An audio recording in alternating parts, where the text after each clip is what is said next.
گوجری زبان میں اپڈیٹ سنیے۔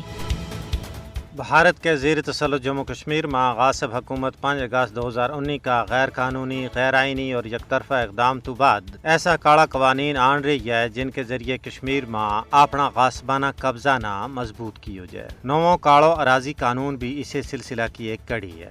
غاصب حکام کی طرفوں ریاست کا پشتنی باشندہ نہ ریاستی زمین تو بے دخل کرن کو تازہ قدم کشمیر نہ نو آبادیات بنان کو ایک سوچو سمجھو اسرائیلی منصوبہ ہے۔ نواں اراضی قانون کو نفاذ مودی کی طرفوں کشمیریاں نہ معاشی طور پر بدحال کرن اور ان کی پچھان کھسن کا مضمون منصوبہ کو حصہ ہے۔ کشمیر میں مقامی لوکاں اپنی زمین تو بے دخل کرن کو مقصد کشمیری مسلمانہ بے اختیار اور ذلیل و رسوا کرنا ہے۔ مقبوضہ ریاست جموں کشمیر کا حکام انسداد تجاوزات مہم کی آڑ میں مقامی لوکاں اپنی زمین تو بے دخل کر کے اس نے خود استعمال کرنا چاہیں۔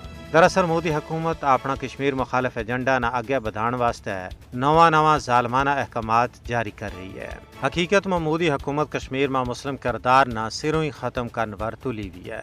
آر کشمیری مسلمان نہ اپنی سرزمین میں بیکار کرنو RSS اور BJP کو چروکھنو خواب ہے، جس نہ اقتدار ملن تو بعد عملی شکل دیتی جا رہی ہے۔ کشمیر میں کوئی ایک نہیں بلکہ ہر طبقوں، فرقوں اور نسل نال تعلق رکھنے والا مسلمان ہندوتوا پالیسی کو نشانوں بن رہے ہیں۔ کشمیر میں جبری بے دخلی، غیر قانونی ضبطی اور جائیدادوں کی پان توڑ ہندوستان کی منظم نو آبادیاتی مہم کو حصہ ہے۔